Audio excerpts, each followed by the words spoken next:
জামাই ষষ্ঠীর আগের দিন অনেক রাতের ট্রেনে বাড়ি ফিরল বকুল। শহরে বাবুর বাড়ির কাজ করে। স্টেশনেই রিকশা নিয়ে দাঁড়িয়েছিল বকুলের জামাই কানাই। বলল, মা, এত দেরি হলো আজ? বকুল বলল, জামাই ষষ্ঠীতে বৌদিদের বাড়ি এলাহি আয়োজন। দাদাবাবু, বৌদির 2 মেয়ে জামাই আসবে কাল। আজ থেকেই প্রস্তুতি নিচ্ছি সব। এক গাদা কাটাকুটি করে রেখে এলাম। কাল আবার ভোর ভোর যেতে হবে।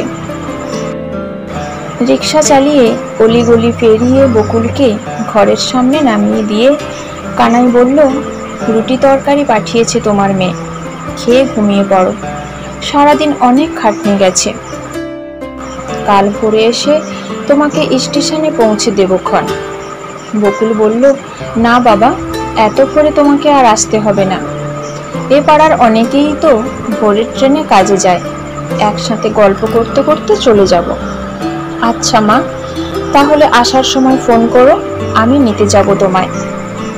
বকুল হাত পা ধুয়ে খেয়ে নিজের এক কামরার ভাড়ার ঘরে শুয়ে শুয়ে ভাবছে, একটা মাত্র জামাই ওর, তাও এই দিনটাতে ছুটি পেল না।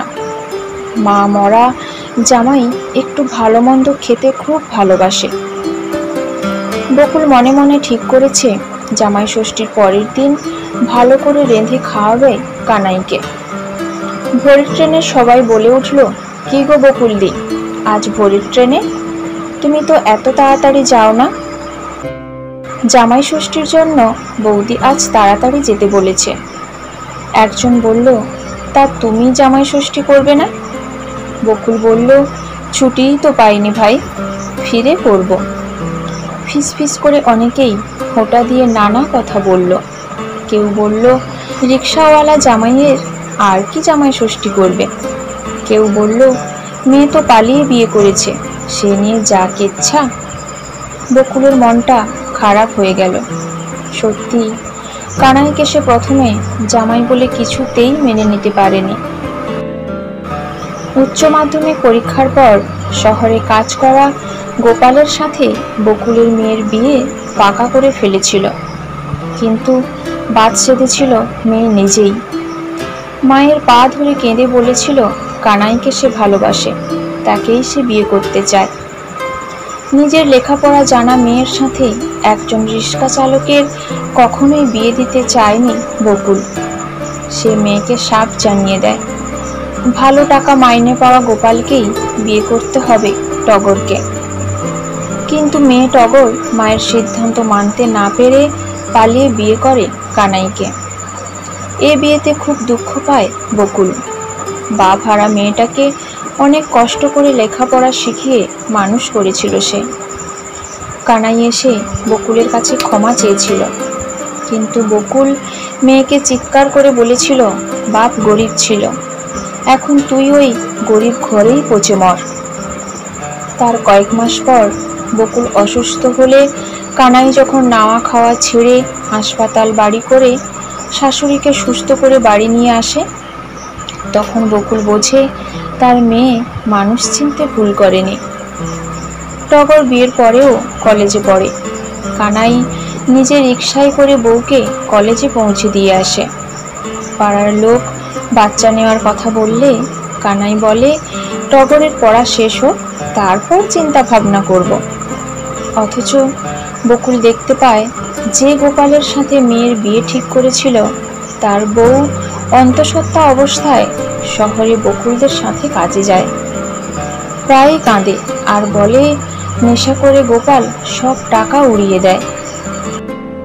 বউয়ের মাইনেটা দিয়ে অবধি মদ কেনে সে। শিউরে ওঠে বকুল। আজ ওর কথা শুনলে ওর মেয়ের অবস্থা ঠিক এই মেয়েটার মতোই হতো। অথচ গরিব হলেও সুখে আছে তার মেয়ে। স্বাচ্ছন্দ্য না থাকলেও ওর জীবনে শান্তি আছে। বকুল মনে মনে ভাবে, সব সময় ছেলে মেয়েরা নিজেদের জীবন নিয়ে ভুল সিদ্ধান্ত নেয় আর বাবা মা সব সময় সঠিক সিদ্ধান্ত নেয়, এমনটা ভাবা কখনোই উচিত নয়। সন্তানদের সিদ্ধান্তেরও গুরুত্ব দেওয়া উচিত। আরে বকুলদি, তোমার স্টেশন চলে এসেছে গো। ধড়মড়িয়ে উঠল বকুল। ট্রেন ছাড়ার একটু আগেই নামলো ট্রেন থেকে।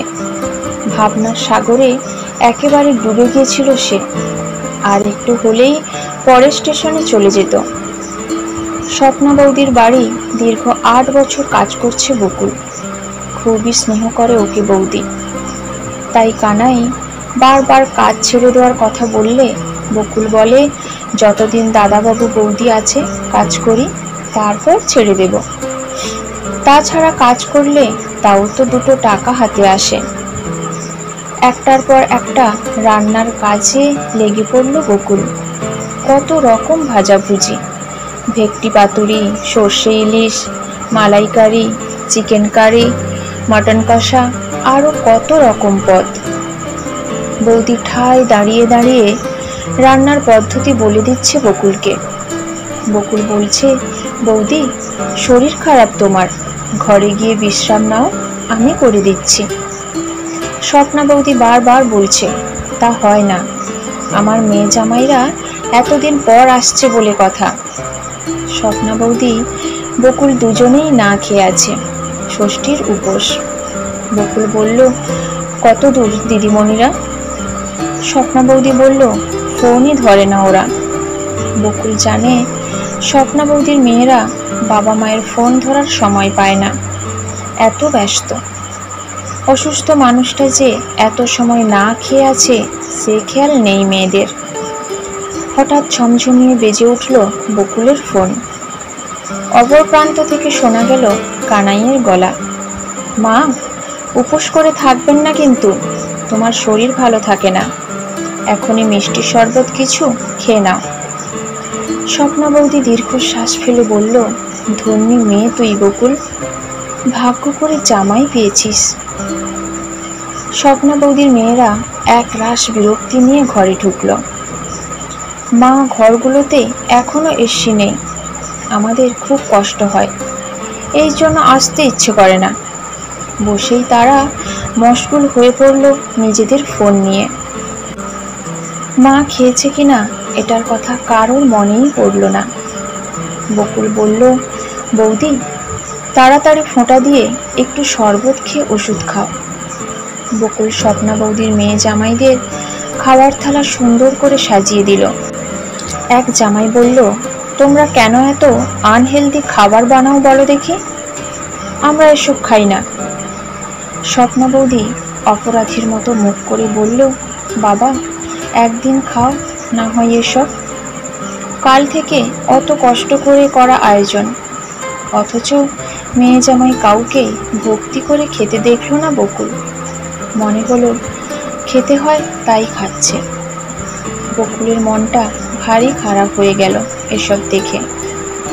ছোট একটা দোকান থেকে কানাইয়ের জন্য একটা প্যান্ট আর জামা কিনে ট্রেনে চেপে বসল বকুল। তখন সন্ধ্যা হয়। ট্রেন থেকে নেমে বকুল দেখল কানাই দাঁড়িয়ে আছে। বলল, চলো মা। কানাইয়ের বাড়ি গিয়ে বকুল দেখল মেয়ে ফল দিয়ে ষষ্ঠীর থালা সাজিয়ে রেখেছে। বকুল কানাইয়ের দেওয়া শাড়ি পরে ষষ্ঠীর ফোঁটা দিয়ে আশীর্বাদ করলো জামাইকে। টগর ডাল ভাজা আর মাছের ঝোল দিয়ে খেতে দিল ওদের দুজনকে। কানাই বলল, মা কাল তোমাকে নিয়ে তোমার চোখটা দেখিয়ে আনবো বুঝলে, ডাক্তারের কাছ থেকে। আর দুপুরে তুমি ঝাল ঝাল মুরগির মাংস রান্না করবে, তোমার হাতে রান্নার তুলনা হয় না মা। কটা দিন যাক, তোমাকে আমাদের কাছে নিয়ে চলে আসবো, ঘরটা তৈরি হোক, আর তোমাকে ভাড়ার ঘরে থাকতে হবে না। সেই ছোটবেলায় মাকে হারিয়েছি, তুমি সাথে থাকলে আমার ঘর আলো হয়ে থাকবে মা। বকুল মনে মনে ভাবে, আজ জামাই ষষ্ঠীতে কতটা তফাৎ মানুষের ভাবনার দেখল সে। টাকা পয়সা থাকার চেয়ে একটা বড় মন থাকাটা বেশি সৌভাগ্যের। পরের দিন চোখ দেখিয়ে মাংস রেঁধে স্বপ্না বৌদির বাড়ি বিকেলে কাজে গেছে বকুল। বকুলের রান্না মেয়ে জামাই আনন্দ করে খেয়েছে। স্বপ্না বৌদির বাড়ি পৌঁছে দেখলো সে বাড়িতে লাউডস্পিকারে মিউজিক বাজছে, মদের গ্লাস হাতে মেয়ে জামাই আনন্দে মেতেছে। বৃদ্ধ বাবা মা একটা ঘরের জানালার দিকে তাকিয়ে বসে। স্বপ্না বৌদি বলল, তোর দাদাবাবু আর আমার জন্য কটা রুটি বানিয়ে বাড়ি যা বকুল। মেয়ে জামাইরা বাইরে থেকে খাবার অর্ডার করে এনে খাবে। আজ বকুল মেয়ের বাড়ি গিয়ে দেখলো লুচি বেলছে টগর আর ভাজছে কানাই। বকুল যেতেই কানাই বলল, হাত মুখ ধুয়ে বসে পড়ো মা, আজ আমরা খাবো গরম গরম লুচি আর তোমার হাতের মাংস। আর একটা জিনিস আছে, কি বলো তো? স্প্রাইট এনেছি, একটা ঠান্ডা ঠান্ডা, কাগজে মুড়ে রেখেছি। আজকের খাওয়া পুরো জমে যাবে। বকুল খাবার খাচ্ছে আর ভাবছে, অর্থ কখনো শ্রেষ্ঠ সম্পদ নয়, শ্রেষ্ঠ সম্পদ তো মানুষের অন্তর।